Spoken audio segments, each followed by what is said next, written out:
2012માં તમે પ્રથમ ટર્મમાં ચૂંટાયા ત્યારે લિંબાયત વિસ્તારમાં કઈ રીતની કામગીરી થતી હતી અને અત્યારે કઈ રીતની થઈ રહી છે? ડ્રેનેજ લાઇનને પણ ખૂબ સમસ્યા હતી. ત્યાંથી શરૂ કરીને આજે અઠવા લાઇન જેવો વિસ્તાર બનાવવા માટે હું સફળ રહી છું. મહિલાઓને આત્મનિર્ભર બનાવવા માટે અનેક પ્રયત્નો થયા છે, એના વિશે અમને થોડીક માહિતી આપો. સીવણ ક્લાસીસ અમે ચાલુ કર્યા, કમ્પ્યુટર ક્લાસીસ ચાલુ કર્યા, અમુક બહેનો જે વિધવા બહેનો છે એમને હાથની લારીઓ આપી. માત્ર એક સુમન હાઈસ્કૂલ હતી અને અત્યારે 9 જેટલી હાઈસ્કૂલ કામ કરી રહી છે. સરકારી શાળાની અંદર બાળકોને સારામાં સારું એજ્યુકેશન લિંબાયત વિસ્તારમાં મળે છે. તો આમાં તમારો કઈ રીતના ફાળો છે? 9 થી 10 સુમન હાઈસ્કૂલ આપણે ત્યાં ચાલુ કરાવી.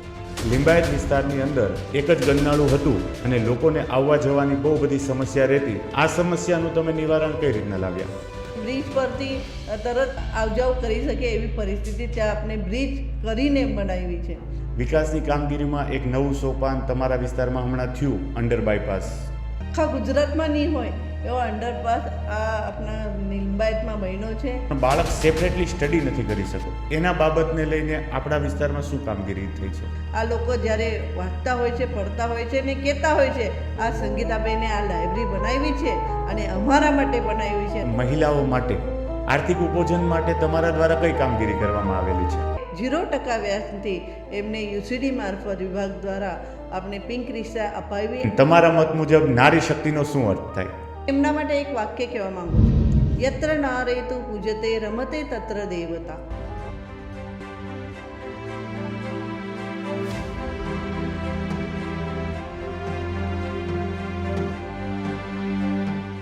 સેવા એ પદ કરતાં બહુ મોટું હોય છે અને નેતૃત્વ માત્ર ખુરશી ઉપર બેસીને નહીં, લોકોની વચ્ચે લોકોના પ્રોબ્લેમને સાંભળીને અને એનું સમાધાન કરવાનું કામ છે.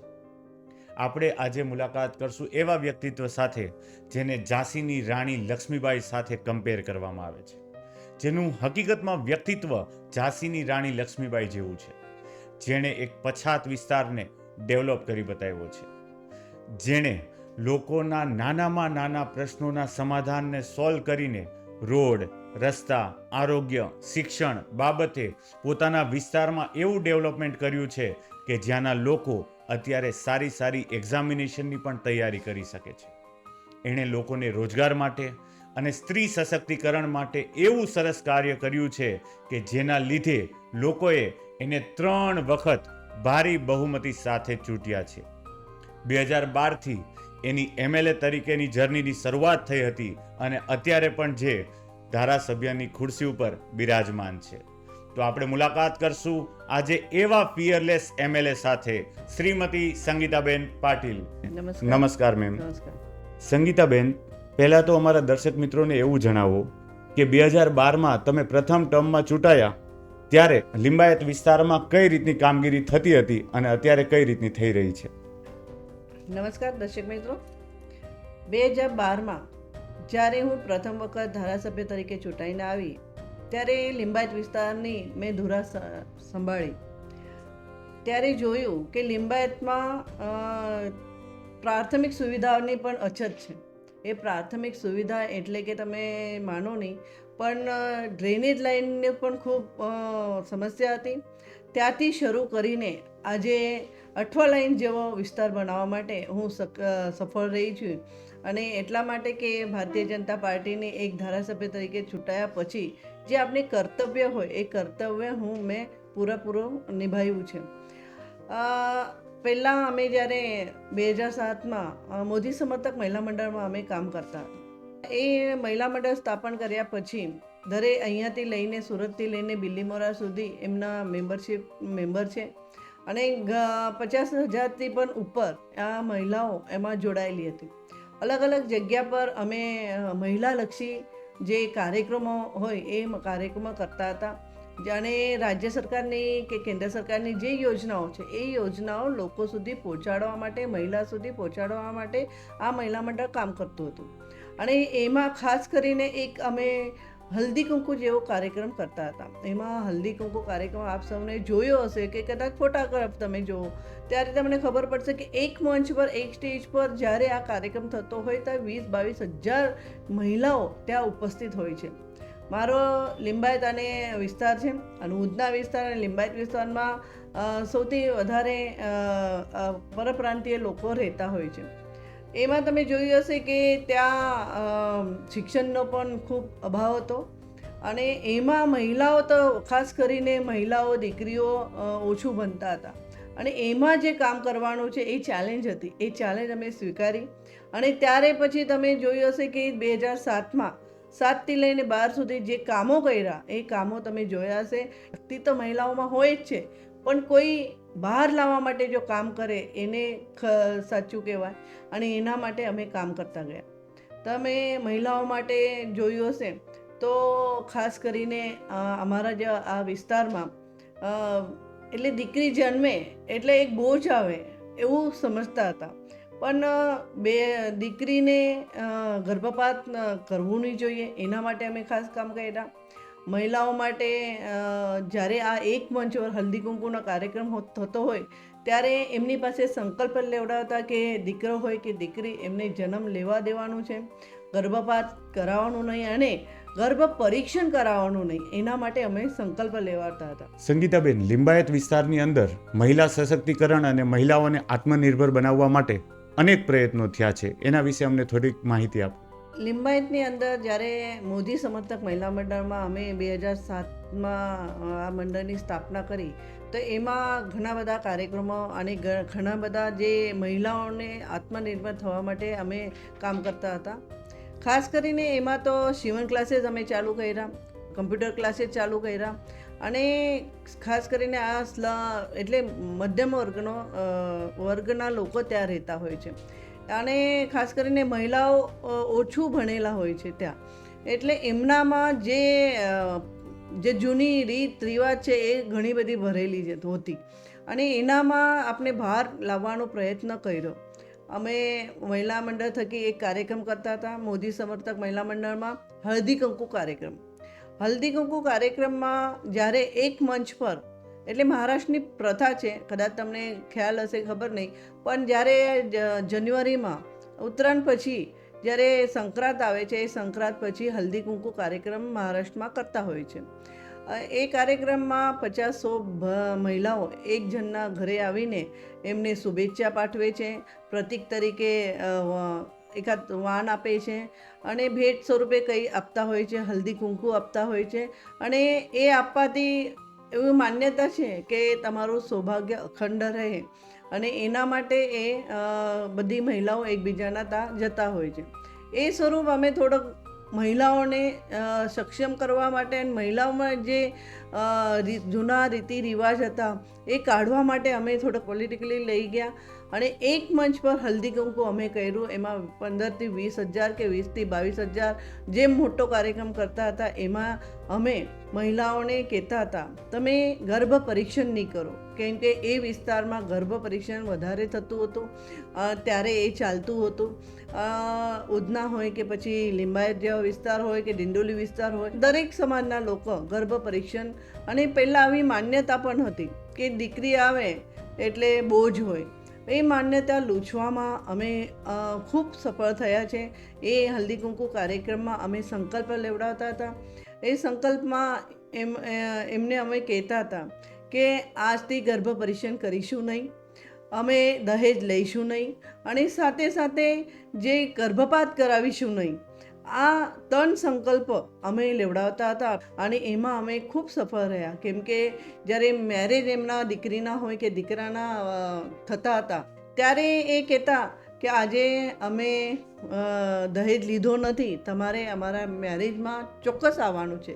ત્યારે અમે પણ બધા ખાસ કરીને આગ્રહ રાખતા કે એમાં જઈએ, કેમ કે એક એમનો નમૂનારૂપ હોય છે કે એ બેને દહેજ લીધો નથી અને એમાં ખાસ કરીને અમે આગ્રહ રાખતા હતા કે જવું જ પડશે. એવી રીતે ખૂબ સતત કામ કરતાં કરતાં 2012માં જ્યારે ધારાસભ્યને હું થઈ અને એના પછી સત્તા અને સાથે સાથે સત્તાથી પરિવર્તન પણ આવતું હોય છે. ઘણા બધા કામો અમે અમારા વિસ્તારમાં કર્યા છે. લોકોમાં બહેનોમાં પણ આત્મનિર્ભર થવા માટે સીવણ ક્લાસીસથી માંડીને સોલર ચરખાથી માંડીને બધી જ જે કંઈ આપણે પોતાના પગ પર ઊભા થઈ શકે એવા અમે કામો ત્યાં કર્યા. જે બહેનો છે, અમુક બહેનો જે વિધવા બહેનો છે એમને હાથની લારીઓ આપી, સાથે સાથે જે સોલર ચલિત હતી એ પણ આપી, અને સાથે સાથે જે હાથની લારી હોય કે ધારો એ બેન ઘરમાં બેસેલી હોય તો એને થોડુંક આર્થિક ઉપાર્જન થાય એના માટે એ નાનો અમથો ધંધો કરીને કે નાની અમથી કંઈ પણ ભજીયાની લારી હોય એવું બધું ચલાવવા માટે એમને હાથ લારીને આપી. એવી રીતે અમે આત્મનિર્ભર મહિલાઓને સક્ષમ કરવા માટે ખૂબ અમે એમના પાછળ લાગીને સફળ થયા છે. અને આજે મને આનંદ છે કે લિંબાયત જેવા વિસ્તાર ખૂબ સરસ એવો થઈ ગયો છે, અને એનું શ્રેય આદરણીય વડાપ્રધાન શ્રી નરેન્દ્રભાઈ મોદી સાહેબને આપીએ, અમારા રાજકીય ગુરુ શ્રી CR પાટીલ સાહેબને આપીએ છીએ, કેમ કે એમના જ માર્ગદર્શનથી અમે બધા આ કાર્ય કરવાની અમને પ્રેરણા મળતી હોય છે. સંગીતાબેન, 2012માં તમે જ્યારે પહેલીવાર MLA બન્યા ત્યારે તમારી કઈ કઈ જવાબદારી તમે નિભાવી? જ્યારે હું 2012માં ફર્સ્ટ વાર મને જ્યારે ટિકિટ મળી, એ ટિકિટ મળી અને આખો વિસ્તાર અમે ચાલતા ચાલતા જ્યારે ડોર ટુ ડોર પ્રચાર કરતા હતા ત્યારે જોયું આ વિસ્તારમાં આ વસ્તુ નથી, આ વિસ્તારમાં આ વસ્તુ નથી. ત્યારે મારી નેમ હતી કે આ વિસ્તારમાં બધું જ લઈને આવીશ.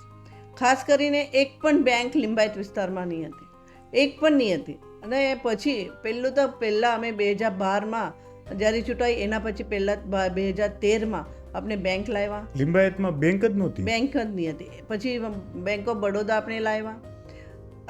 એ વિસ્તારમાં જ્યારે તમને કેવું ને કે કાદવ હતા, એટલે પ્રાથમિક સુવિધા પણ નહીં હતી. પ્રાથમિક સુવિધાઓ નહીં હતી, ડ્રેનેજના ઘણા પ્રોબ્લેમ હતા, રોડ રસ્તા પાણીના પ્રોબ્લેમ હતા, અને એ જેવું કે અલગ વિસ્તાર નહીં હોય એવી રીતે એ વિસ્તાર હતો. અને એને જ્યારે 2012માં જ્યારે ચૂંટાઈને આવી, મારી ખૂબ જવાબદારી વધી, અને જેમ જેમ અમે વિસ્તાર વાઇઝ મુલાકાત લેતા ગયા ત્યારે ખબર પડી કે આ વિસ્તારમાં આ વસ્તુ લાવવાની બાકી છે, એ સોસાયટીમાં આ નથી, અલગ અલગ વિસ્તારમાં ખૂબ પ્રશ્ન હતા. એ પ્રશ્ન સોલ્વ કરવા માટે એ પહેલાં અમે સર્વે કર્યો અને ત્યાર પછી કામે લાગ્યા. કયા કામો મેમ આપણા થ્રુ થયા છે? પહેલાં તો ખૂબ ડ્રેનેજનો પ્રોબ્લેમ હતો. ડ્રેનેજનો પ્રોબ્લેમ એવો હતો કે ત્યાં જે કુંડીઓ હતી એ પણ ખૂબ દયનીય હાલતમાં હતી. પછી અમે જ્યારે આખો વિસ્તારનો સર્વે કરાયો ત્યાં જોયું કે આ પાઇપ જે છે ઘણા વર્ષો પહેલાંના છે, એ પહેલાં તો નાના પાઇપ કાઢવું પડશે અને મોટા પાઇપ નાખીને ત્યાંનો જે રોજ ભરાવાનો જે પ્રોબ્લેમ હતો એ સોલ્વ કર્યો. સાથે સાથે ત્યાં પાણીની પણ સમસ્યા હતી. અમુક વિસ્તારમાં પાણી નહીં હતું, એ પાણીની લાઈન ત્યાં લાખી અમારા અનુદાનમાંથી હોય કે પછી સાંસદશ્રીના અનુદાનમાંથી હોય કે એવી રીતે કેવી રીતે થઈ શકે એના માટે અમે કામે લાગ્યા. અને ત્યાર પછી દરેક સોસાયટીમાં પાણીની લાઈન હોય કે ગેસની લાઈન હોય કે પછી રોડ હોય, રોડ રસ્તા પાછી સ્ટ્રીટ લાઇટ એ પણ નહીં હતા. તો એ બધું પ્રાથમિક સુવિધા 2012થી લઈને અમે 17 સુધી બધું કર્યું. સાથે સાથે ત્યારે એક ચેલેન્જ ઊભી થઈ, જે દીકરીઓ હતી એ દીકરીઓ પણ એવું કહેતી હતી કે અમારા માટે આગળ ભણવાનું છે, તો એ ભણવા માટે તમે કંઈ અમારા માટે કરો, આ પ્રશ્ન હતો. તો એ પ્રશ્નો પણ અમે સોડવવાનો પ્રયત્ન કર્યો. દીકરીઓ માટે એજ્યુકેશન માટે આપણે ઘણા બધા સ્ટેપ લીધા હશે. મને જ્યાં સુધી ખ્યાલ છે ત્યારે 2012માં માત્ર એક સુમન હાઈસ્કૂલ હતી અને અત્યારે 9 જેટલી હાઈસ્કૂલ કામ કરી રહી છે. સરકારી શાળાની અંદર બાળકોને સારામાં સારું એજ્યુકેશન લિંબાયત વિસ્તારમાં મળે છે અને વાલીઓ ઈચ્છા પણ રાખે છે કે બાળકને સરકારી શાળામાં સારું એજ્યુકેશન મળે. તો આમાં તમારો કઈ રીતના ફાળો છે? ખરેખર જ્યારે 2012થી 17ની અંદર જ્યારે દીકરીઓ હતી એ 10માં 11, 12 સુધી જ ભણતી હતી, કેમ કે જો 11, 12 કરવું હોય તો પછી એને બીજી પ્રાઇવેટ સ્કૂલમાં જવું પડતું હતું. ત્યાં સુમન સ્કૂલ હતી, એક જ હતી, સુમન 5, અને પછી એમાં ખાલી 9-10 સુધી વર્ગ ચાલતા હતા, ક્લાસ ચાલતા હતા. અમે ઘણા પ્રયત્ન કર્યા અને એમાં પ્રયત્ન કરીને સુમન 5માં જ્યારે ક્લાસ ઓછા હતા એના માટે રજૂઆતો કરી, ઉપર ગાંધીનગર સુધી ગઈ અને ત્યાં 9 ક્લાસ એક જ વર્ષમાં અમે મંજૂર કરીને લાવ્યા. આજે 9 ક્લાસ, જ્યારે 4-5 ક્લાસ ચાલતા હશે તો 9 ક્લાસ આપણે ત્યાં મંજૂર કરીને લાવ્યા. આટલું કરવા છતાં પણ પ્રશ્ન હલ નહીં થયો. તો વિચાર આવ્યો આમાંથી પણ આ બધી દીકરીઓ બાકાત રહી ગયેલી છે એડમિશન માટે, તો આપણે શું કરી શકીએ? તો આપણે બીજી સ્કૂલ અહીંયા લાવી શકીએ કે કેમ? એના માટે પણ આપણે કામ કર્યું અને પછી સુમન 11 લાવ્યા, સુમન 10 લાવ્યા, સુમન 13 લાવ્યા, 9 થી 10 સુમન હાઈસ્કૂલ આપણે ત્યાં ચાલુ કરાવી અને સુમનમાં પણ 9-10 વર્ગ સુધી ચાલતા હતા, એટલે ધોરણ સુધી એ ચાલતું હતું. પણ મારો આ વિચાર હતો મારી અહીંયાની જે વિસ્તારની દીકરીઓ છે અને દીકરાઓ છે એ 9-10 ક્લાસ સુધી ભણશે એ આપણે પણ મંજૂર નહીં હતું. કારણ કે એ જો 9-10 સુધી ભણે અને કદાચ કોઈ સારો હોય તો જ એ 11-12 પ્રાઇવેટ સ્કૂલમાં લેવા જતા હતા એડમિશન લેવા. અને જે ગરીબ છે, મધ્યમ વર્ગીય છે, જેમને પોસાતું નહીં હતું એ સ્કૂલ એક તો છોડી દેતા હતા ને તો પછી એમ જ રહેતા હતા. દીકરીઓ તો ઘરે રહી જતી હતી. તો એમાં સુમન હાઈસ્કૂલમાં આપણે 11-12 ક્લાસીસ જે 11-12ની ધોરણ ચાલુ કરાવ્યા અને ધોરણ ચાલુ કરાવ્યા એમાં પણ આર્ટ્સ, સાયન્સ, કોમર્સ આપણે 12મા સુધી લઈ ગયા. તો હવે તો હલ એવું થયું કે 1 થી 8 સરકારી શાળા છે અને સાથે સાથે 9, 10, 11, 12 સુમન હાઈસ્કૂલ છે. તો 12મા સુધી આ વિસ્તારની દીકરીઓ કે દીકરાઓ ભણતા થયા અને વિનામૂલ્ય શિક્ષણ એમાં મળતું ગયું અને સારું એવું રિઝલ્ટ કે કોઈ દીકરી હોય કે દીકરા હોય રાજ્ય સ્તરે, જિલ્લા સ્તરે એ માર્ક્સ મેળવતા ગયા, આવતા ગયા, એનો પણ આપણે આનંદ થયો. એકવાર મારી વિસ્તારની 25 દીકરીઓ હોય એ મારી પાસે આવી, અમને આગળ ભણવું છે અને આના માટે તમે કંઈ કરો, કોલેજ લાવો. તો મને પણ થયું કે ખરેખર આપણે આ દીકરીઓ માટે આગળ કંઈક કરવું જ જોઈએ. સંગીતાબેન, આવી રીતના ક્યારેય કોઈ અપીલ લઈને આવે કે કોઈ પ્રશ્ન લઈને આવે તમારી પાસે, ત્યારે મનમાં કેવા ભાવ ઊભા થાય તમને?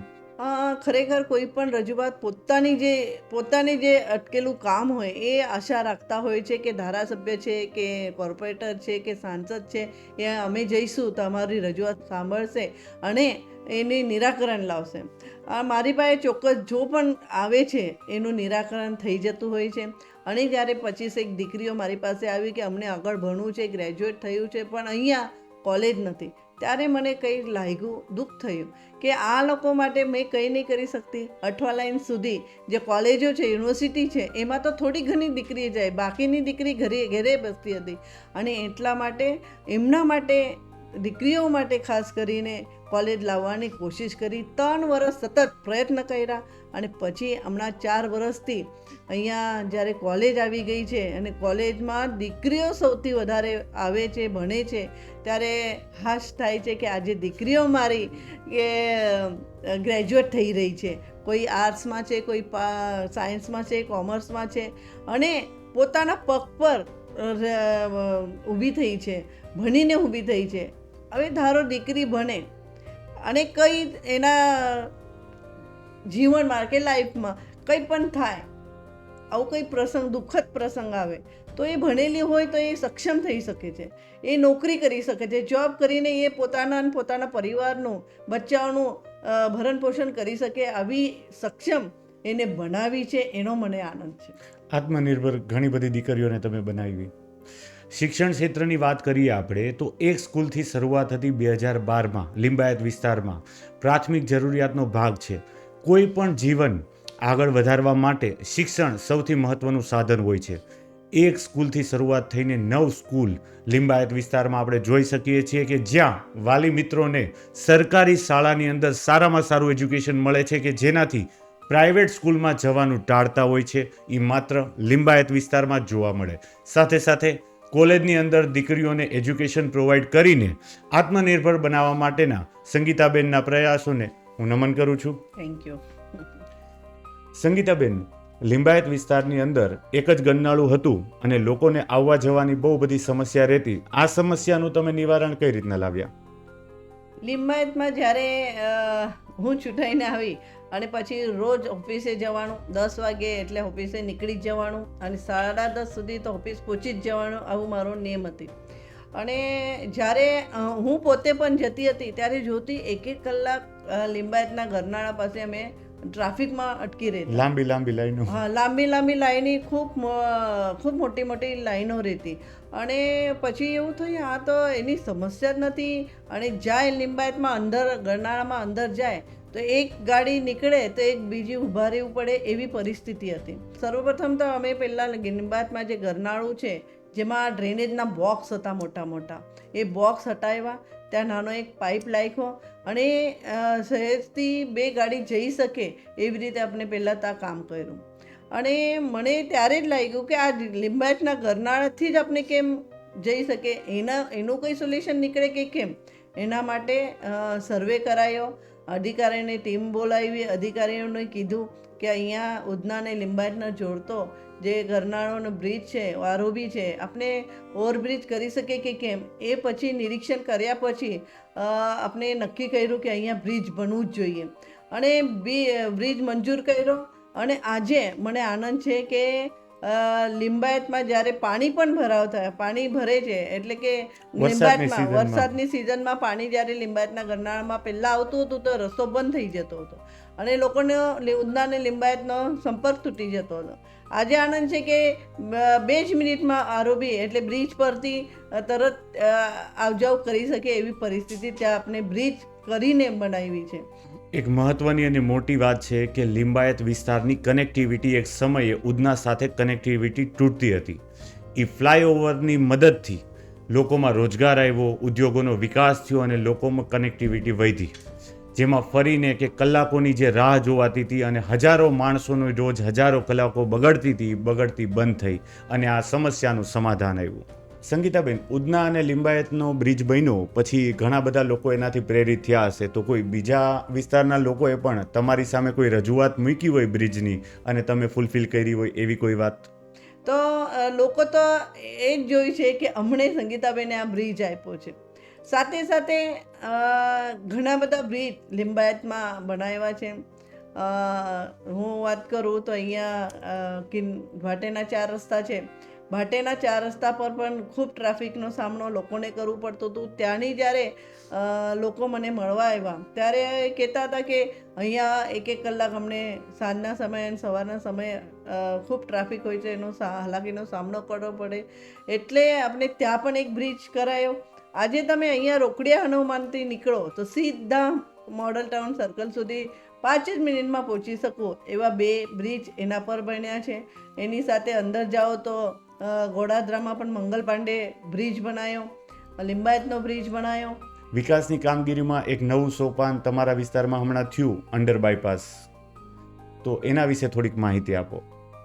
તો એ અંડરપાસ તમે આખા ગુજરાતમાં નહીં હોય એવો અંડરપાસ આ આપણા લિંબાયતમાં બન્યો છે અને એ પણ ઓક્સિજનની માત્રા સાથે બનાવ્યો છે કે અંદર જાય કોઈ તો ગુંગળામણ નહીં થાય એવી સિસ્ટમ સાથે આ અંડરપાસ બનાવવામાં આવ્યો છે. અને હમણાં જ્યારે ખાડીપુર આવેલો હતો અને આખા સુરત શહેરમાં જ્યારે ખૂબ વરસાદ પડ્યો ત્યારે એવું લાગતું હતું કે અંડરપાસ ભરાઈ જશે, અંડરપાસમાં પાણી ભરશે, પણ 1 ઇંચ પણ પાણી એમાં ભરાયું નહીં. આવો અંડરપાસ આપણે લિંબાયત વિસ્તારમાં બનાવ્યો છે, એને પણ આપણે આનંદ છે. સંગીતાબેન, દેશ જ્યારે અત્યારે વિકાસના માર્ગે ચાલી રહ્યો છે ત્યારે શિક્ષણની અંદર બાળકો ઘરે પૂરતું ન્યાય નથી આપી શકતા હોય. બાળકોની અંદર ઈચ્છા હોય છે કે મારે ડૉક્ટર બનવું છે, એન્જિનિયર બનવું છે, IAS બનવું છે, IPS બનવું છે, પણ બાળક સેપરેટલી સ્ટડી નથી કરી શકતું. જે પ્રમાણે શિક્ષણ મળવું જોઈએ, જાતે શીખવું જોઈએ, એ શીખી નથી શકતું કારણ કે ઘરના વાતાવરણ, આજુબાજુના વાતાવરણ. તો એના બાબતને લઈને આપણા વિસ્તારમાં શું કામગીરી થઈ છે? ખાસ કરીને એજ્યુકેશનના બારામાં મેં તમને હમણાં જ કીધું કે સ્કૂલથી માંડીને કોલેજ સુધી અમે વ્યવસ્થા કરી દીધી છે. અને એના માટે જે સ્કૂલમાં કે કોલેજમાં છોકરાઓ ભણતા હોય પણ લિંબાયત મધ્યમ વર્ગના લોકો ત્યાં રહેતા હોય તો સ્વાભાવિક છે ઘર પણ એમના નાના છે અને 2 રૂમમાં રહેતા હોય કે 3 રૂમમાં રહેતા હોય, જોઈન્ટ ફેમિલી સાથે રહેતા હોય, તો એમને અલગથી રૂમ વાંચવા માટે કે અભ્યાસ કરવા માટે મળતો નથી. તો એના માટે મારી એક નેમ હતી કે આવા વિદ્યાર્થીઓ માટે એક લાઇબ્રેરી આપણે ત્યાં બનાવીએ. જેવી રીતે વીર નર્મદ ગુજરાત લાઇબ્રેરી છે, એવી જ રીતે મારા વિસ્તારમાં મંગલ પાંડે હોલના પાસે જે છત્રપતિ શિવાજી મહારાજ એ પુસ્તકાલયને અમે આ લાઇબ્રેરી શરૂ કરાવી. અને જ્યારે અમે એની મુલાકાત લેવા ગયા ત્યારે તમે જોયું હશે કે આ 20,000 પુસ્તકોની સાથે સાથે ઘણા બધા પુસ્તકો હજુ આવી રહ્યા છે. તો સાથે સાથે જ્યારે રાઉન્ડ માર્યો ત્યારે જોયું હશે તો અલગ અલગ ક્ષેત્રમાં, અલગ અલગ ફિલ્ડમાં જે લોકો પરીક્ષા આપનાર છે, યુપીએસસી હોય, જીપીએસસી હોય, કોઈ સીએ બનવાનો હોય, કોઈ વકીલની એક્ઝામ આપવાનો હોય, તો બધા જ વિદ્યાર્થીઓ ત્યાં પોતપોતાના એટલે ટેબલ પર બેસીને વાંચતા હતા.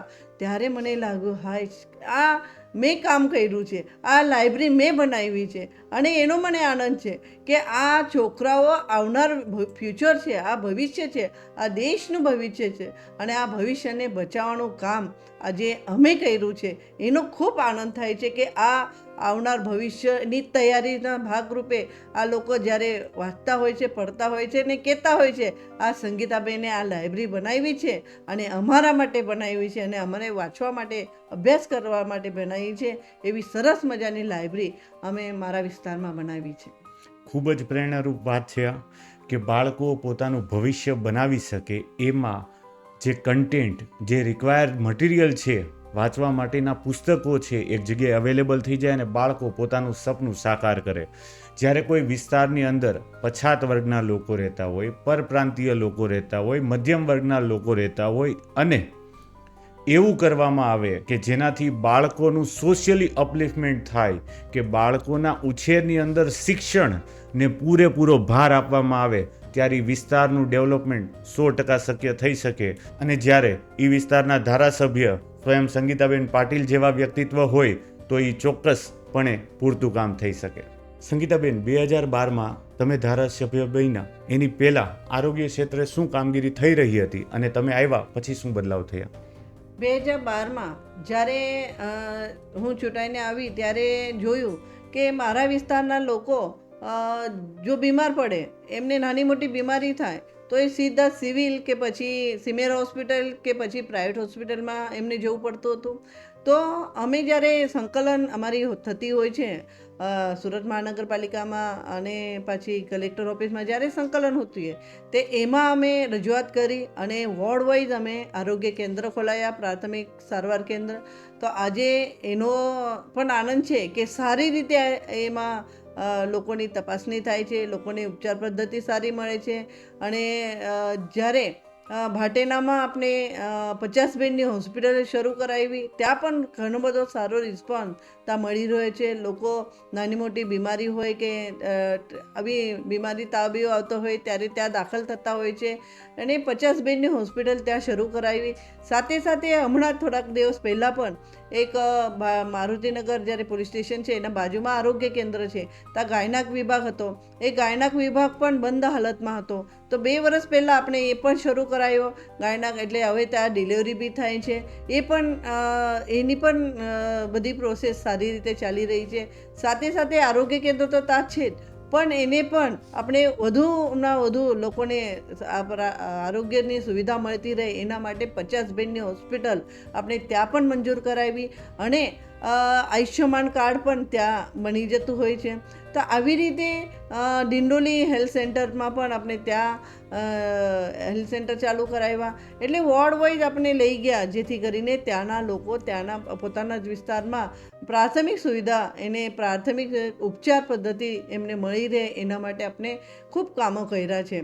સંગીતાબેન, જ્યારે આયુષ્યમાન કાર્ડ સરકારશ્રી દ્વારા લોન્ચ કરવામાં આવ્યા ત્યારે ઘણા બધા લોકોને એના વિશે થોડીક ગેરસમજ હતી. તો તમારા થ્રુ એવા કયા સ્ટેપ લેવામાં આવ્યા કે જેનાથી લોકોને એના વિશે માહિતી મળી કે 10 લાખ રૂપિયા સુધીની આમાં આરોગ્યમાં સહાય મળશે, જેમાં 5 લાખ રાજ્ય સરકાર અને 5 લાખ કેન્દ્ર સરકાર ભોગવે છે? આયુષ્યમાન કાર્ડ તમને બધાને જ ખબર છે કે જન પીએમજય કાર્ડ, એ કાર્ડ એવું છે કે આયુષ્યમાન કાર્ડમાં 10 લાખ રૂપિયા સુધી લોકોને લાભ પ્રાઇવેટ હોસ્પિટલમાં લાભ મળતો હોય છે. અને એના માટે ખૂબ અમે લોકોમાં પ્રસાર કર્યો, લોકોને સમજાવ્યા કે આ 10 લાખ રૂપિયા એટલે કે રાજ્ય સરકારના 5 લાખ અને કેન્દ્ર સરકાર તરફથી 5 લાખ રૂપિયા એ કાર્ડમાં આયુષ્યમાન કાર્ડમાં મળે છે, તો તમે કઢાવી લો. એવી રીતે અમે કેમ્પ લગાવ્યા, તો પણ કેમ્પ લગાવવામાં પણ આટલો બધો રિસ્પોન્સ નહીં મળ્યો, તો અમે બૂથ વાઇઝ કેમ્પ લગાવ્યા. બૂથ વાઇઝ દર અઠવાડિયે હોય કે મહિને હોય, અમે એવી રીતે કેમ્પ લગાવતા ગયા. અને મને આનંદ છે કે મોસ્ટ ઓફ લોકો પાસે આજે આયુષ્યમાન કાર્ડ છે. અને એ કોઈને એટેક આવે, કોઈને કિડનીની બીમારી હોય, કેન્સરની બીમારી હોય, તરત કાર્ડ લઈને જતા હોય છે. અને પછી તરત અમને ફોન કરે કે મેડમ અમારું ઓપરેશન થઈ ગયું, અમને 1 રૂપિયો પણ આપવા નહીં પડ્યું, અમને ઉલટીના રિક્ષાના પણ અને ભાડાના બી પૈસા ત્યાંથી મળે છે. તો આવી રીતે એ લોકોને જનના છેવાડાના ગરીબ નાગરિકને પણ છેવાડાના નાગરિકને સુવિધા મળે, લાભ મળે, આયુષ્યમાન કાર્ડ મળે, એના માટે ખૂબ પ્રયત્ન કરીને વોર્ડ વાઇઝથી લઈને બૂથ વાઇઝ સુધી અમે ગયા અને અહીંયા જ્યારે આરોગ્ય માટે કામ કર્યા છે. ઘણીવાર કામો ખાલી ચોપડા ઉપર રહી જતા હોય છે અને ઘણા કામો કોઈ પણ ધારાસભ્ય એવી રીતના કરે છે કે જેનાથી લોકોના દિલોમાં છવાઈ જાય છે. એવી રીતના માન દરવાજા વિસ્તારની અંદર ઘણી બધી પરિસ્થિતિઓ હતી, જેનો ઉકેલ તમે કઈ રીતના લાવ્યા? 2012 પછી મારો વિસ્તાર એવો છે કે કેટલા પણ કામ કરો તો એનો ઓછો પડતો જ નથી. કંઈને આજે આ કામ કર્યું તો બીજું તૈયાર જ હોય છે. આવી રીતે જ્યારે 4 વર્ષ પહેલાં જ્યારે એક વાવાઝોડું આવ્યું હતું, લગભગ મને એવું લાગે છે કે મેં ભૂલતી હશે, ઓખા એવું કંઈ વાવાઝોડું હતું.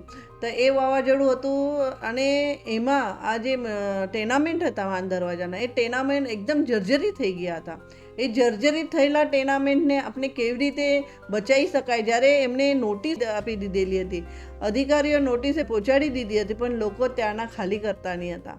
તો એ ટેનામેન્ટને આપણે ત્યાં ખાલી કરાવ્યા, સમજાયા લોકોને કે મારા પર વિશ્વાસ રાખો, અમે તમને એટલા માટે ખાલી કરાય છે કે કાલે ઉઠીને કંઈ અકસ્માત થાય, એ પડી જાય તો તમારા ઘરનું એકાદ વ્યક્તિ ઈજાગ્રસ્ત થઈ શકે છે. એવી રીતે દરેક લોકોને મિટિંગો લઈને અમે મિટિંગો ટેનામેન્ટ વાઇઝ લીધી અને પછી એમને ખાલી કરાયા. 2022માં એ લોકોને ખાલી કરાવ્યા. પછી એકાદ વર્ષ પહેલાં અમે બી ટેનામેન્ટ, સી ટેનામેન્ટને ખાલી કરાવ્યા. પણ લોકોને એક વિશ્વાસ હતો કે સંગીતાબેન છે ને તો અમને મળશે, ઘર મળશે.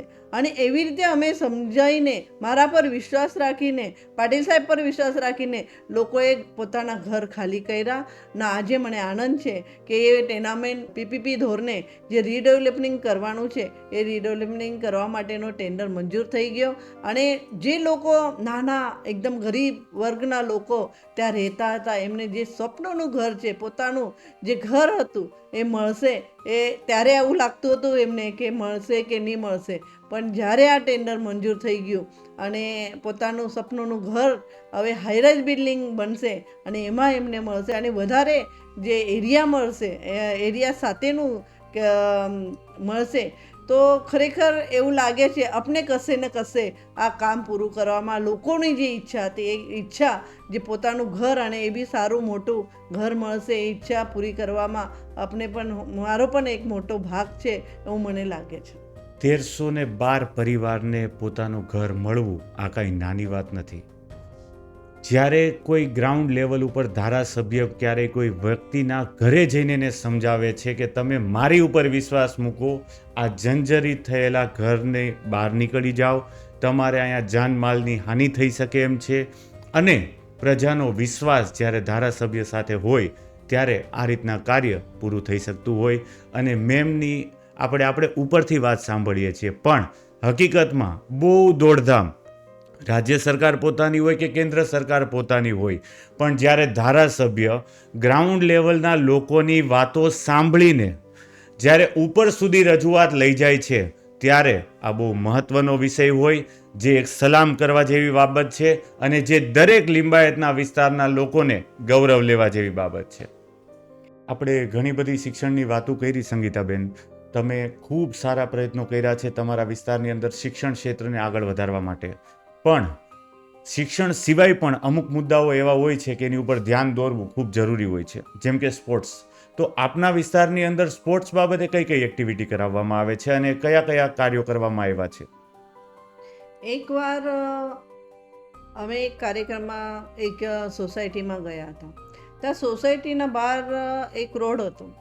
એ નંદનવન સાઈડ પર જે રોડ પર જે પીએસઆઈની ભરતીમાં કે પછી મિલિટરીની ભરતીમાં કે દેશની રક્ષા કરવા માટે જે થનગનતા હોય એવા યુવા વર્ગ જ્યારે એ પ્રેક્ટિસ કરતા હતા, રોડ પર દોડતા હતા, અને એ આવો રોડ એકદમ પાકો રોડ એના પર દોડતા હતા. પણ ત્યારે વગર ચપ્પલે કે વગર બૂટે એ દોડવાનું એમનું હોય છે. અમુક વાર એવું બનતું હોય છે. ત્યારે એ જોયું તો ત્યારે એ લોકોએ મને રજૂઆત કરી કે અમારા માટે આ પરીક્ષા આપવી જરૂરી છે, પણ એના માટે રનિંગ માટે કંઈ ગ્રાઉન્ડ નથી કે પછી અમે કંઈ દોડી અહીંયા બરાબર અમારું પ્રેક્ટિસ થતી નથી, તો એના માટે તમે અમારા માટે કંઈક કરો.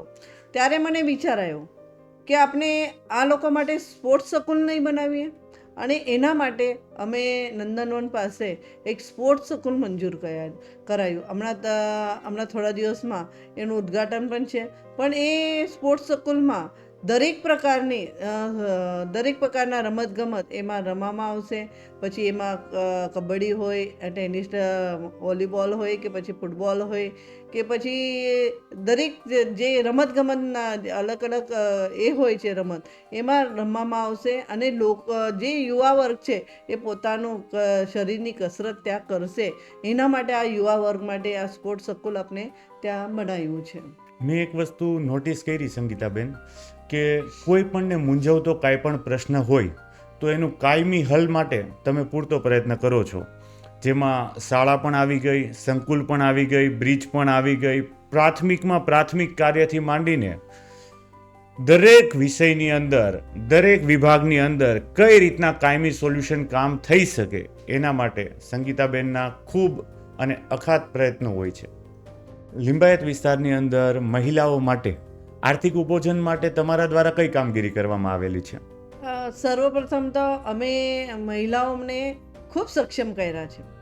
અને એમાં પહેલાં મેં તમને કીધું, હલ્દી કુમકુમ મારફત એમણે પહેલાં તો બહાર લાવવાનો કોશિશ કરી. જે જૂની રીતિ રિવાજ હતા અને જે ગર્ભ પરીક્ષણ કરતા હતા, ગર્ભપાત કરતા હતા, દહેજ લેતા હતા, એમનાથી આપણે એમની માનસિકતા સુધારવાનો પ્રયત્ન કર્યો. અને સાથે સાથે જે યુસીડી વિભાગ છે, એ યુસીડી વિભાગ દ્વારા જે મહિલાઓ પોતાના પગ પર ઊભી થવા માંગતી હતી, એના માટે આપણે જે મહિલા જે પિંક રિક્ષા આવે છે, એ પિંક રિક્ષા ચલાવીને શકે એને 1 મહિનાની ટ્રેનિંગ આપી. અને 1 મહિનાની ટ્રેનિંગ આપીને એ પોતે પોતાનું ઘરને સાચવી શકે, આર્થિક ઉપાર્જન કરી શકે. એના માટે 0% વ્યાજથી એમને યુસીડી મારફત વિભાગ દ્વારા આપણે પિંક રિક્ષા અપાવી. કે તમે એમ કીધું કે પિંક રિક્ષા તમે અપાવો છો, તો એમાં કેટલા દરે લોનનો ઇન્ટરેસ્ટ રેટ હોય છે અને કેટલી લોન અપાવો છો? એ 0% વ્યાજ પર યુસીડી મારફત જે મહિલાઓ આત્મનિર્ભર બનવા માંગે છે, પોતાના પરિવારને આર્થિક ઉત્પોષણ કરીને પોતાના ઘર સંસારને ચલાવવા માંગે છે, એવી મહિલાઓને પોતે કંઈ કરવાની ઈચ્છા સાથે એમને પિંક ઓટો રિક્ષા જ્યારે એ ચલાવવા માટે હા પાડી, ત્યારે એમને 1 મહિનાની ટ્રેનિંગ આપી. અને એ ટ્રેનિંગ થકી એમને રિક્ષા આપવામાં આવી. અને એ આજે કેટલી બધી મહિલાઓ એવી છે કે પોતે પિંક ઓટો રિક્ષા ચલાવે છે અને પોતાનું પરિવારનું ગુજરાન કરી રહી છે. એક મહિલા ધારે તો શું ન કરી શકે. લિંબાયત વિસ્તારની અંદર પિંક રિક્ષાઓની શરૂઆત કરવામાં આવી. મતલબ કે દરેક સ્ત્રી આત્મનિર્ભર બનશે અને જે પણ સ્ત્રી પોતાના પરિવારને આર્થિક રીતે મદદરૂપ થવા માગે છે, એ પોતે આત્મનિર્ભર બનશે. દરેક જગ્યાએ લોનમાં ઇન્ટરેસ્ટ રેટ હોય છે, પણ મહિલા સશક્તિકરણને પ્રમોશન આપવા માટે અને સપોર્ટ આપવા માટે આપણે એમ કહી શકીએ કે માત્ર 0% એટલે 1 પણ રૂપિયો વ્યાજ વગર લોન આપવામાં આવે છે. બહુ મહત્વની વાત છે, જે હકીકતમાં ગર્વ લેવા જેવી વાત છે. અને હું એવું ઈચ્છીશ કે લિંબાયત મોડલને ધ્યાનમાં રાખીને સમગ્ર ગુજરાત અને સમગ્ર દેશમાં પિંક ઓટો રિક્ષા સ્ટાર્ટ થાય. મેમ, આ પિંક રિક્ષા જેમ સ્ટાર્ટ કરવામાં આવેલી છે એમ પુરુષો માટે કોઈ સહાય? મહિલાઓ માટે ખૂબ કામ કર્યા પછી જ્યારે હસતા હસતા પણ અમુક લોકો જ્યારે બોલતા હોય છે અમારા માટે કંઈ કર્યું કે કંઈ રોજગારી અપાઈ, ત્યારે એવું થયું કે આ આપણા ભાઈઓ માટે પણ આપણે કંઈ કરીએ. અને એના માટે એક એજન્સી અમારા સંપર્કમાં આવી. એ સંપર્કમાં આવ્યા પછી એમને કીધું મને કે અમે આવી રીતે કરવા માંગીએ છીએ. તો અમે મારા વિસ્તારની જેટલા બી ભાઈઓ છે, 500 જેટલા ભાઈઓ જે રિક્ષા ચલાવીને પોતાનું પરિવારને સાચવતા હોય, ગુજરાન કરતા હોય, આર્થિક ઉપાર્જન કરતા હોય, તો એવા 500 જેટલા ભાઈઓને આપણે ત્યાં રિક્ષા 0% વ્યાજ પર અપાવેલી હતી. અને સાથે સાથે જે સોલાર ચલિત લારીઓ હતી એ પણ આપણે ત્યાં આપી હતી. તો આવી રીતે રોજગારી પૂરી પાડવા માટે લોકો એટલે જે નાનો વર્ગ છે એમને રોજગારી અપાવવા માટે પણ ખૂબ અમે પ્રયત્ન કર્યા. અને 500 જેટલા ભાઈઓને આપણે રિક્ષા અપાવ્યું. એનો એક ખાસ કાર્યક્રમ કરવામાં આવ્યો હતો. આપણા જ્યારે આપણા વિજયભાઈ રૂપાણી હતા મુખ્યમંત્રી હતા ત્યારે એમના થકી એ કાર્યક્રમ થકી એમને બોલાવવામાં આવ્યા હતા અને એમના હાથથી જ આ બધી રિક્ષાઓનું વિતરણ કરવામાં આવ્યું હતું. તો આવી રીતે કામો આપણા જે સ્વર્ગીય વિજયભાઈ રૂપાણી એમને પણ આપણે યાદ કરીએ કે એમના કાર્યક્રમમાં આવ્યા પછી ખૂબ લોકોએ એમને એ કહ્યું હતું કે એમના હાથથી અમને રિક્ષા આપવામાં આવે છે. આવો સરસ કાર્યક્રમ ત્યારે થયો હતો. તો આવી રીતે ભાઈઓને પણ એટલે આપણા વિસ્તારને કેવી રીતે લાભ મળે, કેવી રીતે એમને રોજગારી મળે એ આપણે ત્યાં પણ આપણે જોઈને કામ કર્યા છે. તો એમ કહી શકીએ મેમ કે માત્ર મહિલાઓ માટે જ નહીં પણ મધ્યમ વર્ગના લોકોને રોજગાર મળે એના માટે પણ કોઈ પણને મૂંઝવતો પ્રશ્ન હોય અને મેમની સામે આવે લગભગ સોલ્વ થઈ જતો હોય છે. સંગીતાબેન, તમારા મત મુજબ નારી શક્તિનો શું અર્થ થાય? મારા માટે તો મહિલાઓ માટે ખૂબ ગર્વની લાગણી અનુભવું છું અને મહિલાઓ માટે ખૂબ મને આદર છે. અને એમના માટે એક વાક્ય કહેવા માંગુ છું, યત્ર નારેતુ પૂજતે રમતે તત્ર દેવતા. એટલે કે જ્યાં જ્યાં નારીનું સન્માન થાય છે ત્યાં દેવતાનો વાસ હોય છે. એટલે ઘરની ગૃહલક્ષ્મી હોય કે પછી આપણી લક્ષ્મી માતા હોય, પછી આપણા પાર્વતી માતા હોય કે સરસ્વતી માતા હોય, આ ત્રણ દેવતાઓની પૂજા અર્ચના કરીએ તો આપણે બધું મળે છે. અને એવી જ રીતે આજે જ્યારે આપણા નાના મંત્રી તરીકે કેન્દ્રના જ્યારે નિર્મલાબેન સીતારમણ જ્યારે આટલી બધું ફાઇનાન્સ મિનિસ્ટર તરીકે એ છે તો એક અમારા માટે પણ નારી શક્તિનું એક ઉદાહરણ છે. આજે આપણા જ્યારે રાષ્ટ્રપતિ તરીકે એક આદિવાસી દીકરી જ્યારે સર્વોચ્ચ સ્તર પર જ્યારે વિરાજમાન થયા છે, દ્રૌપદી મુર્મુજી, તો એ પણ અમારા માટે આદર છે. અને આજે જ્યારે આપણા આનંદીબેન એક પ્રથમ મહિલા મુખ્યમંત્રી જ્યારે ગુજરાતનું પદ શોભાયું હતું એ પણ અમારા માટે આદરણીય છે. રાષ્ટ્રપતિ પ્રતિભાતાઈ પાટીલ એમણે પણ એક મહિલા તરીકે રાષ્ટ્રપતિ પદ નિભાવ્યું હતું. અને એવી રીતે એ મહિલા શું નહીં કરી શકે, બધું જ કરી શકે એવી સક્ષમ નારી હોય છે. જેમનામાં તાકાત હોય, શક્તિ હોય, એ ખાલી શક્તિને ઉજાગર કરવાનો તમારા જેવા લોકો જો પ્રયત્ન કરશે તો ચોક્કસ મહિલાઓ સક્ષમ છે, સક્ષમ રહેવાની છે અને આગળ આવશે. ખાલી એમને ઉજાગર કરવાની જરૂર છે. આપણા જે સિંદૂર જે ઓપરેશન આપણા આદરણીય વડાપ્રધાન શ્રી નરેન્દ્રભાઈ મોદી સાહેબના અંતર્ગત સફળ કરવામાં આવ્યું, એમાં પણ જે મહિલાઓ હતી એ નારીઓ હતી. એ નારીઓ પણ સોફિયા કુરેશી, કર્નલ સોફિયા કુરેશી અને સાથે કમાન્ડર યોમિકા સિંહ, આ બી 2 મહિલાઓ હતી. આ 2 મહિલાઓ પણ આજે એક નારી શક્તિ એમને બતાવી છે. ફક્ત એક પાવર જોઈએ, સત્તા જોઈએ તો મહિલાઓ બધું જ કરી શકે આવી સક્ષમ મહિલાઓ હોય છે. આપની આ વાતથી મને એટલું તો સાર્થક થઈ ગયું કે લિંબાયત વિસ્તારના લોકોએ જે તમને ઉપમા આપેલી છે કે ઝાંસીની રાણી લક્ષ્મીબાઈ, એ ખરેખર સાર્થક છે. અને તમે એ વાત માટે અને શબ્દ માટે યોગ્યતા પણ સિદ્ધ કરી છે એક નારી તરીકે.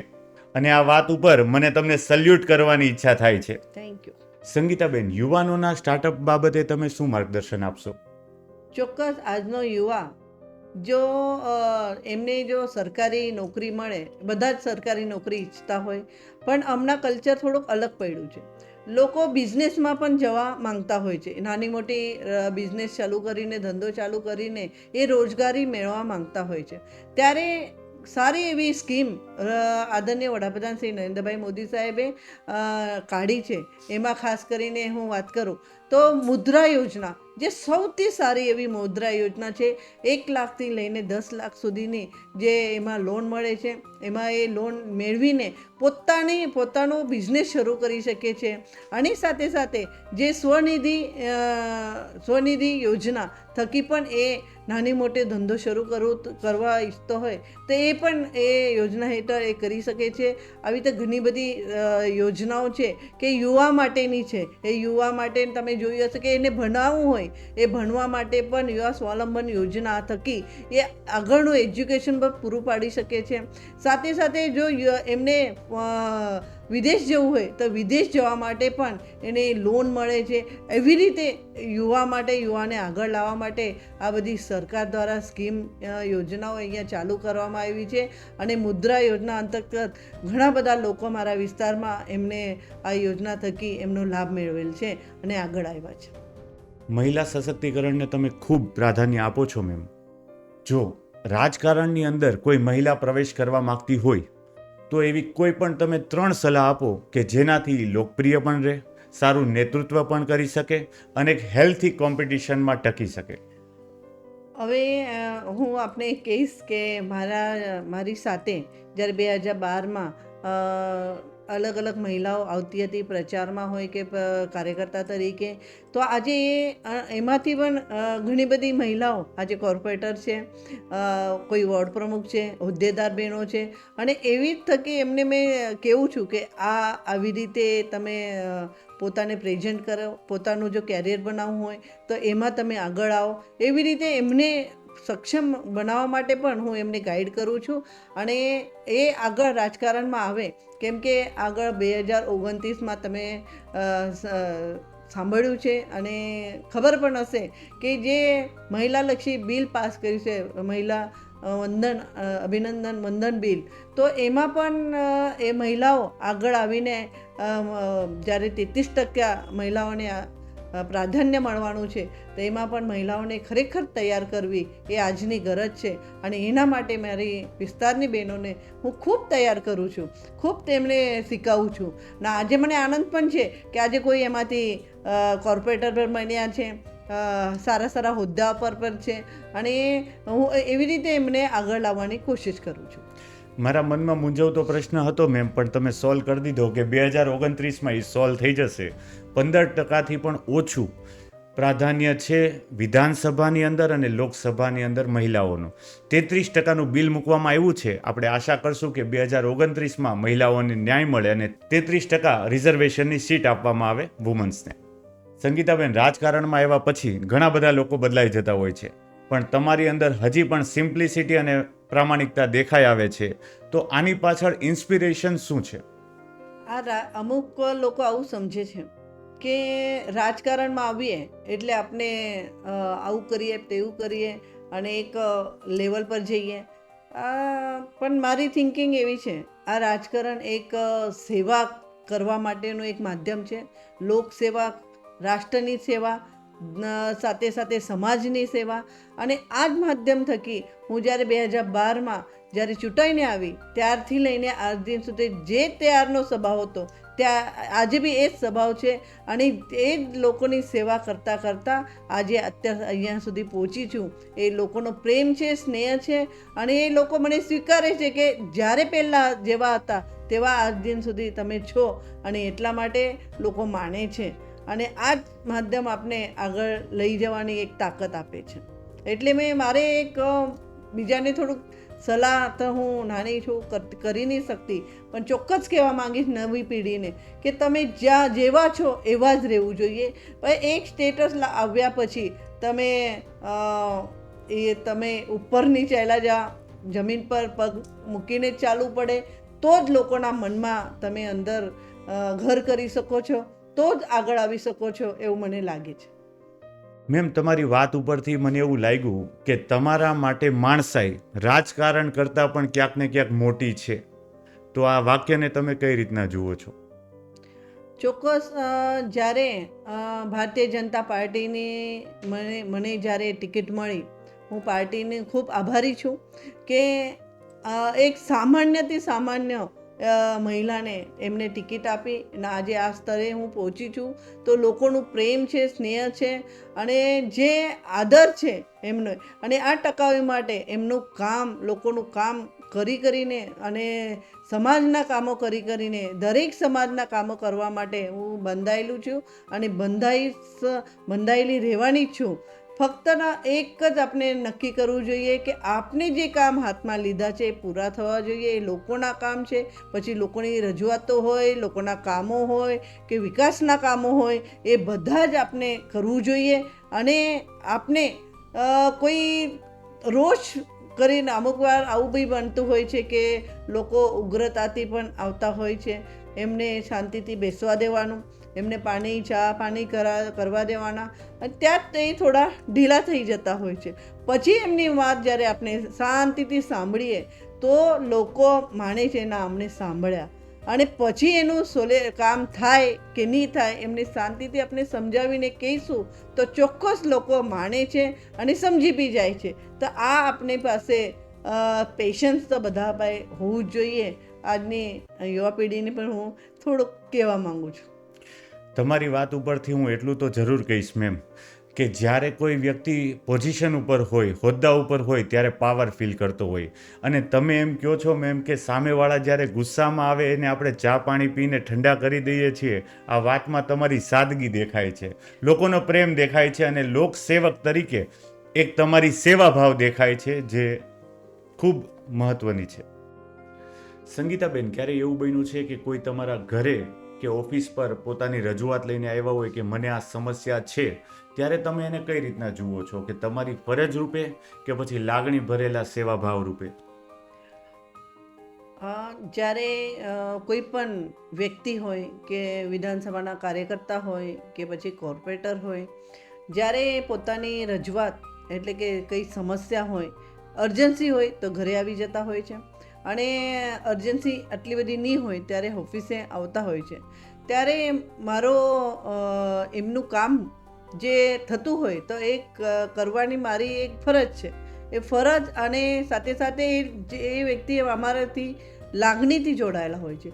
એટલે લાગણીથી જોડાયેલા હોય છે એટલા માટે પણ એમનું કામ થવું જોઈએ. જો કરવા જેવું હોય તો થવું જ જોઈએ, અને થનાર હશે તો થવું જ જોઈએ. અને નહીં થનાર હોય તો આપણે સ્પષ્ટપણે એમને કહી દેતા હોય છે કે આ કામ નહીં થશે. અને જે થનાર કામ હોય તો હું ચોક્કસ એમને કરવાનો વિશ્વાસ રાખું છું કે આ કામ થઈ જશે, શાંતિ રાખજો. અને પછી થનાર 1-2 દિવસમાં થનારું કામ હોય તો તરત ચોક્કસ થઈ જતું હોય છે. એવી રીતે મારું ફરજ અને લાગણીથી જે જોડાયેલા હોય અને એમનું કામ કરવાની મારી ફરજ સમજું છું, અને સેવા છે એ સેવા કરતી જ રહું છું. ઘણી વખત મેં એવું જોયું છે મેમ, ન્યૂઝની અંદર, મીડિયાની અંદર અને ઘણા બધા સોશિયલ મીડિયાના માધ્યમથી વિડીયો વાયરલ થતા હોય એની અંદર, કે જ્યારે કોઈ ધારાસભ્યને રજૂઆત કરતા હોય ત્યારે બહેનો હોય, માતા હોય કે વૃદ્ધો હોય પગમાં પડી જતા હોય કે બેન પ્લીઝ મારું આ કામ કરી દેજો, હું અહીંયા અટવાઈ ગયો છું. તો આવો ક્યારેય એકાદો પ્રસંગ તમારા જીવનમાં બન્યો હોય ત્યારે તમે શું લાગણી અનુભવતા હોય છો? ઘણીવાર આવું બનતું હોય છે. હવે ઘણા બધાના ઘણા પ્રસંગ હોય છે, એટલે એવી સમસ્યા હોય એ કોઈને કહી નહીં શકતા, અને અમને એકલામાં આવીને કહીએ છીએ. અને સાથે સાથે અમુક ફેરી તો એવું પોલીસ સ્ટેશનના પ્રશ્નો હોય કે પછી ઝોનના પ્રશ્નો હોય કે પોતાના ફેમિલી મેટર હોય.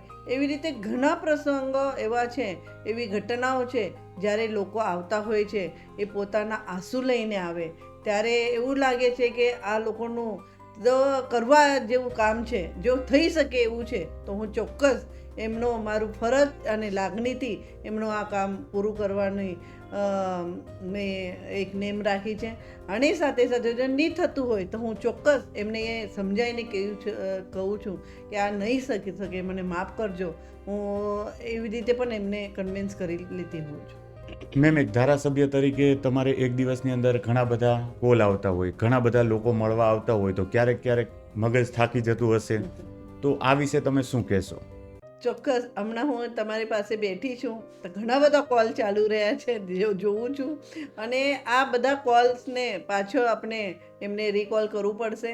અને ચોક્કસ હું સાંજે કે પછી જ્યારે પણ ટાઈમ મળે ત્યારે હું એમને રિકોલ કરી લેવું છું. અને અમુક એવા નંબર હોય કે હું નહીં લઈ શકતી અને કંઈ ભૂલાઈ જાય તો બીજા દિવસે પણ આપણે કોલ કરીને એમને પૂછતા હોય તમારું ફોન આવેલો હું હતું. એટલે જો કામ હોય તો આપણે એને પ્રાધાન્ય આપીને કરી લેતા હોય છે. પણ એક ધારાસભ્ય તરીકે મારી ફરજ છે, જનપ્રતિનિધિ તરીકે હું એમને જે એમની કોલ આવેલા હોય એને રિપ્લાય આપવાનું કામ હું ચોક્કસ કરું છું. આ ઘણી મહત્વની અને સાદગીભરી વાત છે મેમની, કે ઘણા લોકોના રોજ રિપ્લાય આવતા હોય, ફોન આવતા હોય, ઘણા લોકો મળવા આવતા હોય, એ દરેકને ન્યાય મળે એવી મેમની પૂરતી કોશિશ હોય છે. સાથે જે લોકો કોલ કરે છે અને બાય ચાન્સ કોઈ કારણોસર ફોન નથી ઉપાડવાનો તો મેમ નેક્સ્ટ ડે પણ એને કોલ કરીને વાત કરી લે છે. આ ખૂબ સાદગીભર્યું વર્તન દેખાડે છે મેમનું. સંગીતાબેન, અન્ય ક્ષેત્રોની કમ્પેરિઝનમાં આપણે વાત કરીએ તો લિંબાયત વિસ્તારની અંદર ખૂબ જ સારું ડેવલપમેન્ટ જોવા મળે છે. તો આના માટે ક્યારેય તમારે રાજ્ય સરકારને વારંવાર રજૂઆત કરવી પડી હોય, બજેટ માટે રિક્વેસ્ટ કરવી પડી હોય, એવા ક્યારેય કોઈ પ્રસંગો બન્યા છે? ચોક્કસ. જ્યારે પણ આવું કંઈ બન્યું એટલે કે રાજ્ય સરકારમાં અમારા અમુક કામો આવતા હોય છે, બાકી તો કોર્પોરેશન છે એટલે મહાનગરપાલિકામાંથી પૂરા થતા હોય છે. જે રાજ્ય સરકારના કામો આવે છે તો એમાં એક સબ્જેક્ટ હતો કે જે નવા ગામ, જે મારો વિસ્તાર છે એ નવા ગામમાં 23 જેટલી સોસાયટીઓ પર રિઝર્વેશન હતું. અને એ સોસાયટી લગભગ મને એવું લાગે છે 50-60 વર્ષ પહેલાંની બની હશે. અને એના પર કોઈ અલગ અલગ પ્રકારનું રિઝર્વેશન લાદવામાં આવેલું હતું. તો એ રિઝર્વેશન જ્યારે લાદવામાં આવ્યું એટલે નોટિસો મૂકવામાં આવી, ત્યારે લોકો ત્યાંના આવ્યા અને મને કહેતા હતા કે અમને એટેક આવે છે, અમને ઊંઘ નથી આવતી, આ રિઝર્વેશન છે અમારે તો કેટલું 40-50 વર્ષ થઈ ગયા, કોઈને 25 વર્ષ થઈ ગયા છે, કોઈને 30-30 વર્ષ થઈ ગયા છે.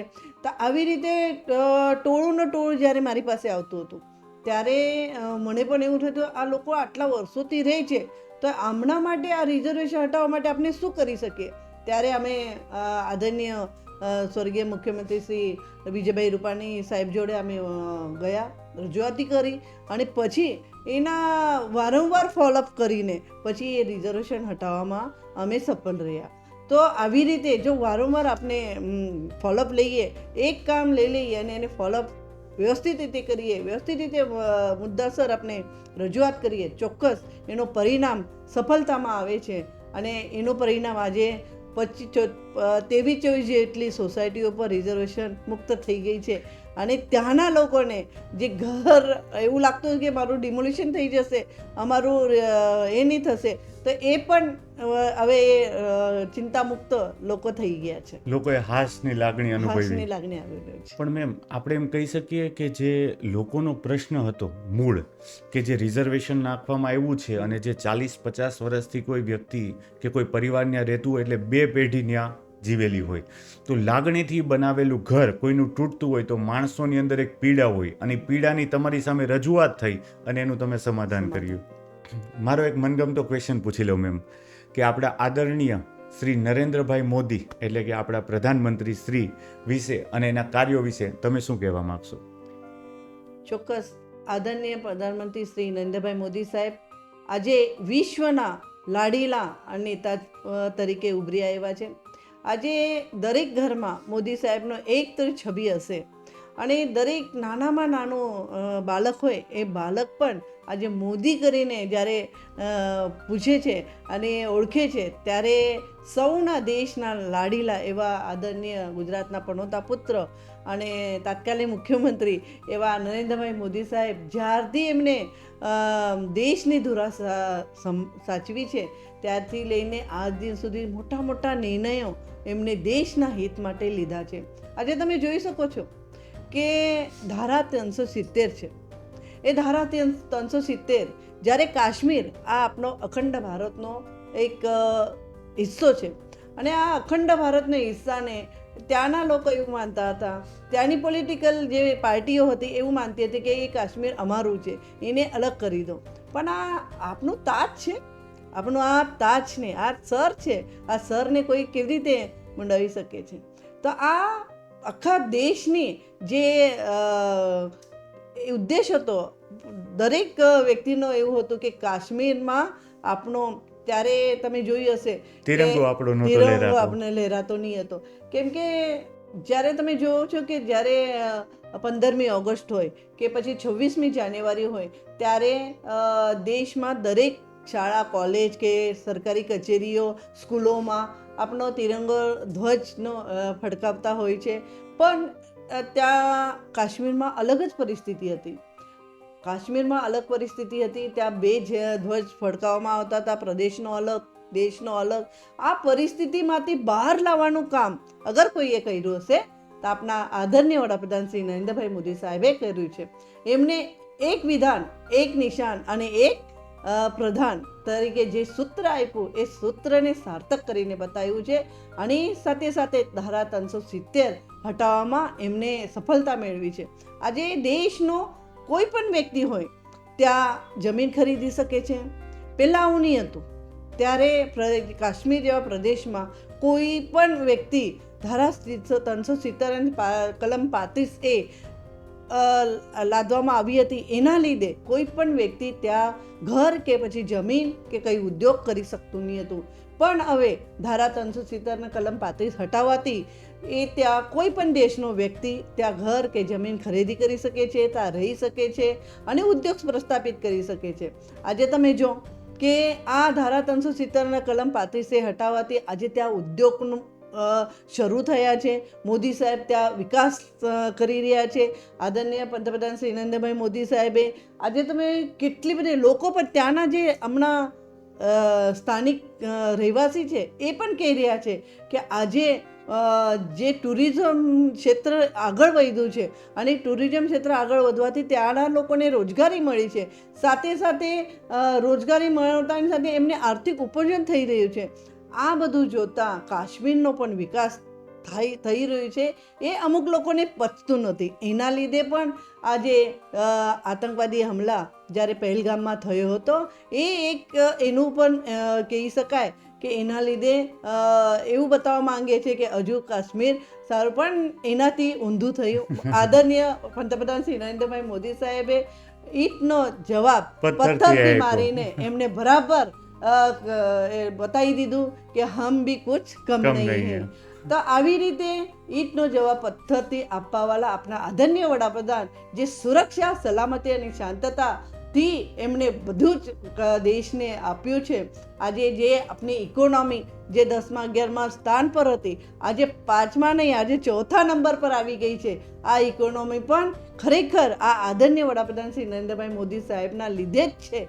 અને એના લીધે આજે તમે ચિનાબ જેવા જે બ્રિજ બનાવ્યું છે ચિનાબ નદી પર, તમે જો કેવો છે, કેવું સ્ટ્રક્ચર છે, કેવું આપણા દેશના એન્જિનિયરો છે કે પહેલાં નહીં હતા પહેલાં, પણ એમને આગળ આવવાનું કામ જો કોઈએ કર્યું હશે આદરણીય વડાપ્રધાન શ્રી નરેન્દ્રભાઈ મોદી સાહેબે કર્યું છે. આના લીધે દેશમાં જ નહીં પણ વિશ્વમાં પણ આજે મોદી સાહેબને લોક ચાહના આટલી બધી વધી છે કે જ્યારે પહેલાંના પંતપ્રધાન હતા જે વિદેશમાં જતા હતા તો કોઈને આવી જાય તો સુધી ખબર પડતી નહીં હતી. પણ આજે જ્યારે આપણા વડાપ્રધાન શ્રી નરેન્દ્રભાઈ મોદી સાહેબ જ્યારે જતા હોય છે ત્યાંના પહેલાં ત્યાં સ્વાગતની તૈયારી શરૂ થઈ જાય છે અને લોકો રસ્તા પર આવી જાય છે, મોદી મોદીના નારા લગાવે છે. આ જ આપણી એક સફળતા કહેવાય કે આજે દેશને સન્માન તરીકે, માન તરીકે ઓળખવામાં આવે છે. આ જ આપણી સફળતા છે. આ જ આદરણીય પંતપ્રધાન શ્રી નરેન્દ્રભાઈ મોદી સાહેબ માટે આ આપણે મેળવેલી સિદ્ધિ છે, એ જ હું કહેવા માંગુ છું. બહુ સરસ વાત કરી મેમ તમે. અત્યારે દુનિયામાં સૌથી વધારે કોઈ લોકપ્રિય વડાપ્રધાન હોય તો એ આપણા દેશના આદરણીય શ્રી નરેન્દ્રભાઈ મોદી છે. આર્ટિકલ 370 જ્યારે હટાવવાની હતી ત્યારે આખા દેશને ગભરામણ હતી કે ભાઈ દેશમાં ખૂનની નદીઓ વહેશે, આખા દેશમાં દંગા થશે, પણ એવું કંઈ થયું નહીં. એનું મૂળ કારણ શું હતું? આ રાજકીય મેનેજમેન્ટ થયું કઈ રીતના અને આ લોકતંત્ર જળવાઈ કઈ રીતના રહ્યું? એમાં આદરણીય વડાપ્રધાન શ્રી નરેન્દ્રભાઈ મોદી સાહેબે દરેક જગ્યા પર દરેક જગ્યાએ આપણે એક જોતા હોય એ 1000 જોતા હોય છે, અને એક તરફથી નહીં, એ દરેક તરફથી એટલે દરેક બાજુથી જોતા હોય છે. અને એમને જે મેનેજમેન્ટ કર્યું હતું એ આદરણીય પંતપ્રધાનની સાથે સાથે આપણા ગૃહમંત્રી શ્રી અમિતભાઈ શાહ સાહેબે પણ આટલી બધી સારી જે કહેવાય ને કે ચાણક્ય નીતિ વાપરી હતી, અને જેના લીધે ત્યાં એક જે લોકો કહેતા હતા કે ખૂન કી નદિયા બહા દેંગે, એક ગોળી પણ ની ચલીતા આ જ કહેવાય છે કે આપણા આદરણીય વડાપ્રધાન શ્રી નરેન્દ્રભાઈ મોદી સાહેબનું એક સફળ નેતૃત્વ સિદ્ધ કરે છે. 500 વર્ષથી પણ વધારે હિન્દુઓની આસ્થા શ્રી રામ જન્મભૂમિ સાથે જોડાયેલી હતી, રામ મંદિર સાથે જોડાયેલી હતી, જે કોઈ પણ ગવર્મેન્ટના ટાઈમ પીરિયડ વખતે ફૂલફિલ નહોતું થયું, જે આ ગવર્મેન્ટે ફૂલફિલ કરી દીધું. બરાબર, જ્યાં હિન્દુઓને ન્યાય પણ મળ્યો અને મુસ્લિમો સાથે અન્યાય પણ નથી થયો, એને પણ બીજી લેન્ડ ફાળવવામાં આવી. આ વાત વિશે તમે શું કહેવા માગશો? ખરેખર જ્યારે મને પણ દુઃખ થતું હતું, જ્યારે હું ફર્સ્ટ ટાઈમ અયોધ્યા ગઈ હતી જોવા માટે, એટલે અયોધ્યા જોવા માટે ખૂબ ચર્ચા થતી હતી. એટલે જ્યારે અમે અયોધ્યા ગયા અને ત્યારે એક બંને પેલી કહેવાય ને કે રેલિંગમાંથી જવું પડે, અને જેવા આપણે કેદી હોય એવી રીતે અમને છોડતા હતા.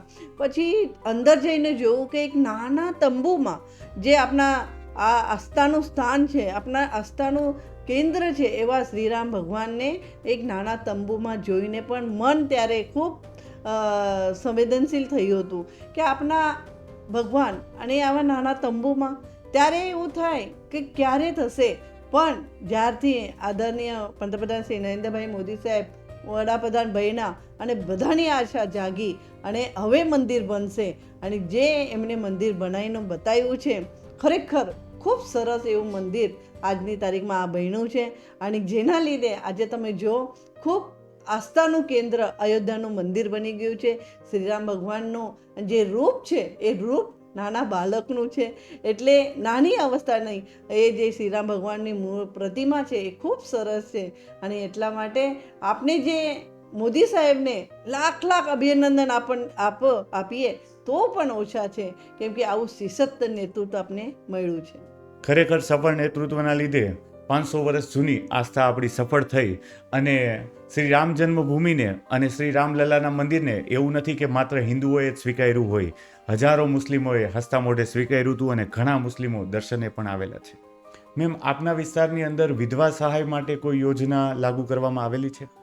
મારા વિસ્તારમાં, લિંબાયત જેવા વિસ્તારમાં ઘણી બધી મહિલાઓ જે છે એ મહિલાઓ ગંગા સુરપા બહેનો છે, કેમ કે સ્લમ વિસ્તાર છે, મધ્યમ વર્ગનો વિસ્તાર છે, હવે થોડો સારો વિસ્તાર થયો છે, પણ જેમાં જે મહિલાઓ છે એમને જે ગુજરાત સરકારની જે પેન્શન યોજના છે એ પેન્શન યોજનાનો લાભ અપાવવા માટે અમે મહિને અમે કે પછી 15 દિવસે કે પછી કંઈ ફંક્શન હોય ત્યારે અમે કેમ્પ રાખતા હોય છે, અને મોસ્ટ ઓફ બહેનોને એનો લાભ મળ્યો છે અને મળતો રહે છે.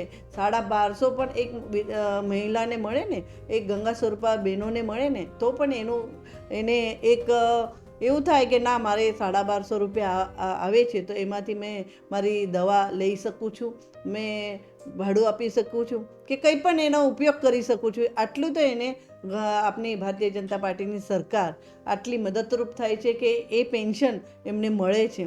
આવી તો કેટલા હજારો બહેનોને અમે આ પેન્શન યોજનાનો લાભ અપાવ્યો છે. 1250 રૂપિયા સાંભળવામાં નાના લાગતા હોય, દર મહિને જ્યારે મળતા હોય ત્યારે ખર્ચમાંથી એક ખર્ચના ભાગને ઓછો કરી દેતો હોય, એટલે મહત્વનો વિષય છે અને સમજવાની વાત છે. મને જ્યાં સુધી સંગીતાબેન ખ્યાલ છે ત્યાં સુધી અત્યાર સુધી આપણે આયાત કરતા હતા શસ્ત્રોની, પણ હવે આપણે નિકાસ પણ કરતા થયા છીએ, તો આ વિશે તમે શું કહેશો? ચોક્કસ. સુરત એ સ્માર્ટ સુરત છે, સ્વચ્છ સુરત છે, સુંદર સુરત છે. તમે જોયું હશે કે આ જે સુરત છે, આ સુરતને ડાયમંડ સિટી, ટેક્સટાઇલ સિટી અને બ્રિજ સિટી પણ તરીકે ઓળખવામાં આવે છે. આની સાથે સાથે હવે સેલ્ફ ડિફેન્સની શસ્ત્ર બનાવનાર સિટી પણ ઓળખવામાં આવશે, કેમ કે અહીં જ્યારે આ ટેન્ક બનાવવામાં આવે છે, યુદ્ધના જે શસ્ત્ર છે એ શસ્ત્ર બનાવવામાં આવે છે. તો આ એક નવી ઓળખાણ સુરતની ઊભી થઈ છે. આની સાથે સાથે આ સ્વચ્છ સુરત, સુંદર સુરતને એક સ્વચ્છતાનો પણ એક જ્યારે 1 નંબર આવ્યો છે, આ સુરતમાં બધા જ લોકો આવવા માટે તૈયાર છે. ના આવીને જ્યારે જોતા હોય છે, ખરેખર એવું કહે છે કે આ સુરત સુંદર સુરત, ખરેખર સુંદર સુરત છે.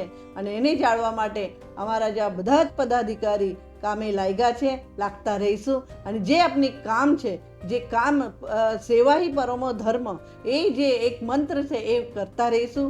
આવું હું મારા થકી પણ વિશ્વાસ આપું છું. નમસ્કાર. જય જય ગરવી ગુજરાત.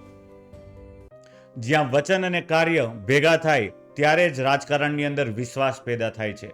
આજે શ્રીમતી સંગીતાબેન પાટીલ સાથે જે મેં ઇન્ટરવ્યૂ કર્યું એના ઉપરથી મને સમજવામાં આવ્યું કે લોકોના નાનામાં નાના પ્રશ્નોને ધારાસભ્ય જેવી એક ઉચ્ચ હોદ્દાની પોઝિશન ઉપર બેઠેલા વ્યક્તિ પણ કેવી સહજતાથી સાંભળે છે, કેવા સાદગી અને પ્રામાણિકતાથી સ્વીકારે છે અને લોકોના નાનામાં નાના પ્રોબ્લેમનું કઈ રીતના સોલ્યુશન કરે છે. આપણે જોયું કે લોકોને રોજગાર મળે એના માટે એણે શું કર્યું. સ્ત્રીઓના સશક્તિકરણ માટે પિંક ઓટોની સ્થાપના કરાવી. સુરત વિસ્તારની અંદર આપણે એમ કહી શકીએ કે વીર નર્મદ પછી બીજા નંબરની જેને લાઇબ્રેરી કહી શકીએ એવી 20,000 પુસ્તકાલયવાળી લાઇબ્રેરી. આપણે રામ મંદિર વિશે વાત કરી, શસ્ત્રો સુરતમાં બને છે એની વાત કરી, સાથે સ્ટાર્ટિંગ પોઈન્ટની આપણે વાત કરીએ તો એને શરૂઆતમાં આવીને પ્રાથમિક જરૂરિયાતો ઉપર પૂરતું ધ્યાન આપ્યું, જેમાં શિક્ષણ, આરોગ્ય અને સશક્તિકરણ મુખ્ય મુદ્દાઓ છે જેને આપણે ધ્યાનમાં લઈ શકીએ. એક ગન્નાળામાંથી પસાર થવાનું થતું હતું ને કલાકોનો જે સમય જતો હતો, હજારો માણસોના ઘરો અટવાયેલા હતા.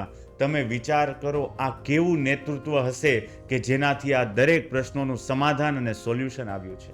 આપણે આવી જ રીતના અલગ અલગ ગેસ્ટને બોલાવતા રહેશું, અલગ અલગ ગેસ્ટ સુધી જતા રહેશું અને મળતા રહેશું અને તમારા સુધી આવા સારા વિચારો અને વ્યક્તિત્વની મુલાકાત કરાવશું. તો મળીએ આપણે આપણા નેક્સ્ટ એપિસોડમાં. પણ વોઇસ ઓફ વિઝનરીને ફોલો કરવાનું, લાઇક કરવાનું અને કોમેન્ટ કરવાનું ભૂલાય નહીં મિત્રો.